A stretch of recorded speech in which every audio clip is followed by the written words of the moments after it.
ಅಯೋಧ್ಯಾ ಲೋಕಸಭಾ ಕ್ಷೇತ್ರಕ್ಕೆ ಸಂಬಂಧಪಟ್ಟ ಹಾಗೆ ಮಹತ್ವದ ಅಪ್ಡೇಟ್ ಲಭ್ಯವಾಗ್ತಾ ಇದೆ. ಉತ್ತರ ಪ್ರದೇಶದ ಅಯೋಧ್ಯಾ ಲೋಕಸಭಾ ಕ್ಷೇತ್ರ ಬಿಜೆಪಿಯ ಅಭ್ಯರ್ಥಿ ಹಿನ್ನಡೆಯನ್ನ ಅನುಭವಿಸ್ತಾ ಇದ್ರು. ಅಯೋಧ್ಯಾ ಲೋಕಸಭಾ ಕ್ಷೇತ್ರದಲ್ಲಿ ಅದಕ್ಕೆ ಸಂಬಂಧಪಟ್ಟಂತಹ ಅಪ್ಡೇಟ್ಸ್ ನ ಗಮನಿಸ್ತಾ ಹೋಗೋಣ. ಅಯೋಧ್ಯೆ ಕ್ಷೇತ್ರದಲ್ಲಿ ಬಿಜೆಪಿಯ ಅಭ್ಯರ್ಥಿ ಸೋಲನ್ನ ಕಂಡಿದ್ದಾರೆ.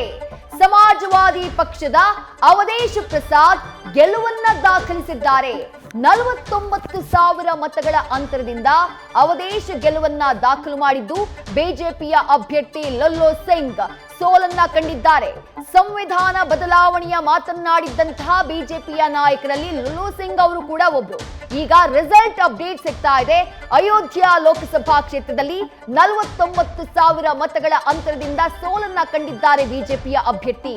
ಅಲ್ಲಿಗೆ ರಾಮನ ಜನ್ಮಭೂಮಿ ಅಯೋಧ್ಯೆಯಲ್ಲೇ ರಾಮನ ಆಶೀರ್ವಾದ ಬಿಜೆಪಿಗೆ ಲಭ್ಯ ಆಗಿಲ್ವಾ ಅನ್ನುವಂಥ ಪ್ರಶ್ನೆ. ರಾಮ ಮಂದಿರ ವಿಚಾರ ಎಷ್ಟರ ಮಟ್ಟಿಗೆ ಹಾಗಾದ್ರೆ ವರ್ಕೌಟ್ ಆಗಿದೆ, ಎಷ್ಟರ ಮಟ್ಟಿಗೆ ಫೇವರ್ ಆಗಿ ಬಿಜೆಪಿ ವರ್ಕೌಟ್ ಆಗಿದೆ ಅನ್ನುವಂಥ ಪ್ರಶ್ನಾರ್ಥಕ ಚಿಹ್ನೆ ಮೂಡ್ತಾ ಇದೆ.